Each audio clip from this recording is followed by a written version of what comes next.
Office पर काम करता है, महिला सुरक्षा के लिए काम करता है, महिला स्वरोजगार के लिए काम करता है, कोई बाल अपराधी के लिए भी हमारे उस संगठन में काम कर रहा है। अपने यहाँ जयपुर जिले में कई कार्यशालाएं करवा चुके हैं हम। जामपुर सीनियर सेकेंडरी स्कूल में हमने कार्यशाला करवाई है और हमने कई जो मजदूर वर्ग की महिलाएं हैं इनको अवेयर किया है, क्योंकि जो बाल अपराध होता है वो निम्न वर्ग में होता है। निम्न वर्ग के मजदूर वर्ग के जो बच्चे होते हैं उनके साथ ही ऐसी घटनाएं ज़्यादा होती हैं, तो उन महिलाओं को अवेयर किया और थोड़ी सी कोशिश करें हम। हो सकता है हमारे बच्चों के साथ में कोई बड़ी घटना होने से बच जाए, क्योंकि जो बाल अपराध जिन बच्चों के साथ में होता है तो वो जो अपराध करने वाला होता है वो मतलब रिश्तेदार होता है या कोई ऐसा व्यक्ति होता है जिसके पास में आसानी से बच्चे चले जाते हैं। तो वो जो बच्चा होता है उसको पता होता है कि मेरे साथ में गलत हो रहा है, लेकिन उस गलत का विरोध कैसे करना चाहिए वो शक्ति उस बच्चे के पास ही नहीं होती है, ना उस बच्चे के पास होती है कि कैसे मैं खुद को बचाऊं। तो अगर माँ यदि चाहे तो हो सकता है कि बच्चों के साथ में ऐसी घटनाएं होने से बच जाए। तो इसके लिए तो एक हमें एक और वर्ड भी रख सकते हैं, शायद मेरे से बहन की बेटी है, बहनों को पता होगा इसके बारे में, एक ऐसा और वर्ड जिसका पता केवल उस बच्चे को हो और उसकी माँ को हो और उसके पापा को हो।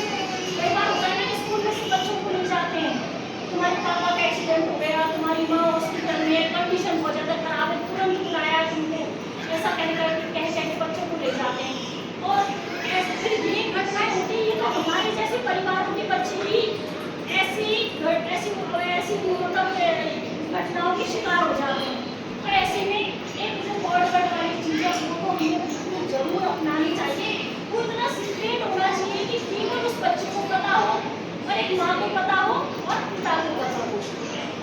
दूसरी बात, जो हमारी व्यस्त दिनचर्या है ना उसमें से हमें आधा या एक घंटा तो बिल्कुल निकालना ही है अपने बच्चों के लिए। दूसरा है डिप्रेशन की समस्या जिससे हमारे बच्चे जूझ रहे हैं, और कई जो होनहार बच्चे उनको सुसाइड कर चुके हैं। जो नीट एग्जाम में स्कूल के 14 बच्चों का आंकड़ा तो आ चुका है कि 20 से वो बच्चों ने सुसाइड कर ली। वो बच्चे होनहार थे, वो बच्चे कुछ और भी कर सकते थे, वो जरूरी नहीं है कि डॉक्टर ही बने, हो सकता है वो बच्चे कोई IAS भी बन जाता, हो सकता है कोई और भी बहुत अच्छी जगह चला जाता, क्योंकि मोस्ट ब्रिलियंट बच्चे थे। तो क्यों उन्होंने सुसाइड कर लिया? वो कटे हुए थे अपने घर से, उनके पास में शक्ति नहीं थी वो अपनी समस्या से जूझने की। वो शक्ति हम माताओं को उन बच्चों को देनी है, क्योंकि बच्चे अक्सर माँ के ज़्यादा करीब होते। लेकिन पहले हमें खुद को ही अपने अंदर मतलब खुद को ही मजबूत बनाना पड़ेगा, तो ही हम हमारे बच्चों को कुछ दे पाएंगे। अगर हम खुद खाली होंगे तो हमारे बच्चों को क्या देंगे? होता है ना कई बार बच्चे ज़्यादा टेंशन में होते हैं, माँ उनके पास में बैठती है, कोई कहती है जाओ आप जाओ, मेरे को अकेला छोड़ दे। वो क्यों अकेला रहना चाहते हैं? एक काउंसलर से बच्चा अच्छी तरीके से बात कर पाता है, लेकिन अपने पेरेंट्स से नहीं कर पाता। क्यों नहीं कर पाता? क्योंकि हम उससे अटैच होते हैं। मतलब बच्चे से ज़्यादा दुखी यदि हम होंगे तो हम बच्चे को कुछ नहीं दे पाएंगे। इसके लिए पहले खुद को स्टेबल रहना जरूरी है। हर बच्चे का भाग्य अलग अलग होता है। आ रहा है ना समझ में? आपके घर में 2 बच्चे होंगे, दोनों का नेचर अलग अलग होगा, दोनों की चॉइस अलग अलग होगी। और जो ट्विंस बच्चे होते हैं ना उनके भी नेचर अलग अलग होते हैं। क्यों होते हैं अलग अलग? हर किसी बच्चे की प्रकृति अलग अलग होती है। हमारे घर में जैसे आप हैं, आपका नेचर अलग होगा, आपके हस्बैंड का अलग होगा, तो फिर हम क्यों ऐसा चाहते हैं कि हम जैसा चाहें वैसे ही हमारे बच्चे बनेंगे? तो इस तरह थोड़ा समझने वाली बात हो सकता है कि कहीं पर एक्सपेक्टेशन ज़्यादा रखी जा रही हो बच्चों से, उस चीज़ से थोड़ा सा हम अपने आप को हटाएं, क्योंकि हमें हमारा बच्चा ज़्यादा प्रिय है। वो यदि रहेगा सही सलामत तो क्या पता कहाँ पर वो कुछ करके दिखा दे। तो हमें बच्चों से एक्स्ट्रा एक्सपेक्टेशंस नहीं रखनी, उनके साथ में खड़ा रहना है, उनको ये दिखाना है कि मुझे तुम्हारी परवाह है। चाहे अगर तुम डॉक्टर बन पाए तो भी ठीक है, तुम ना बन पाए तो भी ठीक है, मुझे मेरे लिए तुम इम्पोर्टेंट हो, ना कि कोई और कोई चीज़। बिल्कुल उन चीज़ों से हटा दो, क्योंकि डिप्रेशन तेजी से बढ़ता चला जा रहा है और उसका संबंध हर परिवार से है। ये रिपोर्ट है इंडिया की, मतलब हर 7 बच्चों में से 1 बच्चा डिप्रेशन का शिकार है, और ये जल्द ही बढ़ने वाला है। क्यों बढ़ने वाला है? स्मार्टफोन की वजह से। तो थोड़ा सा इस चीज़ का भी ध्यान रखें। स्मार्टफोन सबके घर में है, सोने से पहले उसके नेट को जरूर ऑफ कर दें और अपने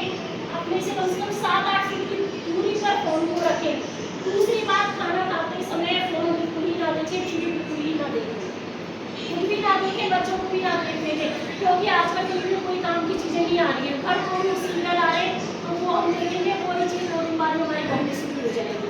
कोई सीखने सिखाने लायक कोई भी चीज़ नहीं, फुहड़ता आ रही है। आजकल ऐड कैसे आ रहे हैं, उस चीज़ को भी आप देखते हैं, सीरियल कैसे उनको भी हम देखते हैं। दूसरी बात है कि बच्चों का फ़ोन है, उसका एक टाइम टेबल बना दें, सोने व जागने का टाइम ज़रूर फिक्स कर दें। 10 बजे तक बिल्कुल ही कुछ भी सोए, बच्चों को भी सोने में सुबह जल्दी देखने वाले हैं। मेडिटेशन के लिए टाइम निकालें, 5 मिनट या 10 मिनट निकालें, 24 घंटे में से निकाल सकते हैं। 24 घंटे में से 5-10 मिनट मेडिटेशन निकाल सकते हैं। क्यों जरूरी है मेडिटेशन? क्योंकि हमारा माइंड हमारी पूरी बॉडी को चला रहा है। हम बॉडी के लिए इतना कुछ कर रहे हैं, हम अच्छा पहनते हैं, अच्छा खाते हैं, बॉडी के लिए एक्सरसाइज करते हैं, हम इतना सारा खुद के लिए इतना कुछ करते हैं बॉडी के लिए, लेकिन उस माइंड के लिए नहीं करते जो इस बॉडी को चलाने वाला है।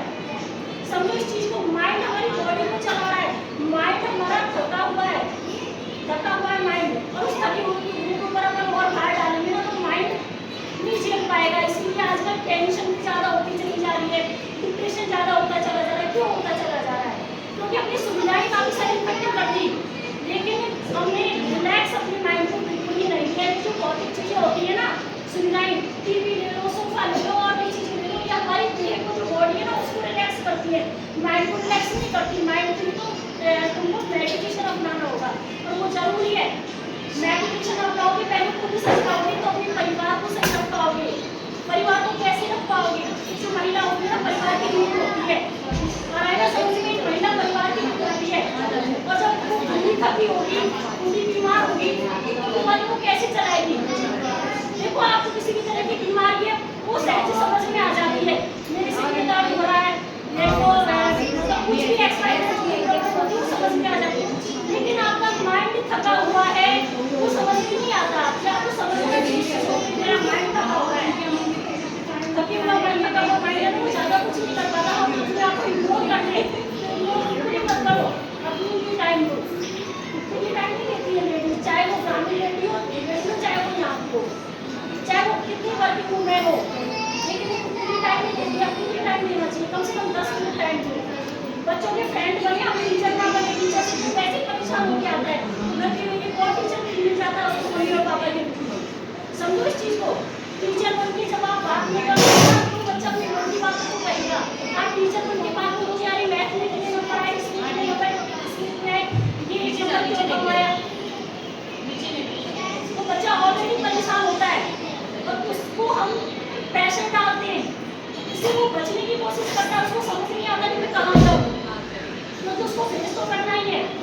दूसरी बात, बच्चा जो छोटा होता है, गलती करके आता है ना, आप प्यार से उसको समझाते हैं, लेकिन जैसे एज होता है ना, हो सकता है वो स्कूल बंद करे, पहली बार वो गलती करता है, माँ बाप को बताता है, मम्मी पापा क्या कहते हैं, तुमने ऐसा क्यों किया, ये कोई करने की बात है, उसको रिजेक्शन मिलता है बच्चे को, फिर वो बच्चा छिपाने लग जाता है। समझो आप इस चीज़ को, बहुत बड़ा गणित है। घरों में से बच्चे मार दिए, बच्चे खाते हैं, एक दिन का काम नहीं है। कोर्ट मैरिज करके जाके वो एक दिन में कुछ भी नहीं हो रहा, ये धीरे धीरे घटनाएं घटित होती हैं। बच्चा छुपाने जब लग जाए ना, आपसे समझो कि ये पहला स्टेप है, तो वहीं पर उसकी फ्रेंड बन जाइए। बल्कि हम लोगों ने भी अवस्था से निकले थे, कोई परफेक्ट नहीं है, हमने उदाहरण निकाली कि हम भी टीनेजर थे। आज कोई चीज उस बच्चे के साथ में है तो समझाओ, वो आपका बच्चा है, आपकी बेटी है, तो कोई भी गलती करे तो उसके करीब आके उसको प्यार से हैंडल करो। नहीं तो हो सकता है कोई बड़ी घटना आसपास ही घटित हो जाए, इसमें कोई संदेह नहीं है। तो हमारा विश्व संगठन है इस प्रकार से करता है। स्कूलों में हमारी कार्यशालाएं होती है, गाँव में होती है, और मीडिया को लेकर होती है ज़्यादातर। जेंट्स लोग उनको राजनीति से, नौकरी से, उन चीज़ों से फुर्सत नहीं है। घर जो चल रहा है वो महिलाएं चला रही हैं, परिवार में जो कुछ हो रहा है उसको महिलाएं हैंडल कर रही है। तो यदि हम चाहें तो बहुत कुछ कर सकते हैं। शुरुआत क्या खुद से करनी होगी, खुद से करें हम। एक तो ये स्मार्टफोन है ना, थोड़ा सा इसका ध्यान रखें, क्या बच्चा देख रहा है क्या नहीं देख रहा है, एक बार देखो, उसकी फ्रेंड सर्कल का पता रखो, पर एक शक्ति वाली चीज़ ना हो, है ना, इसीलिए नहीं बताता हूँ।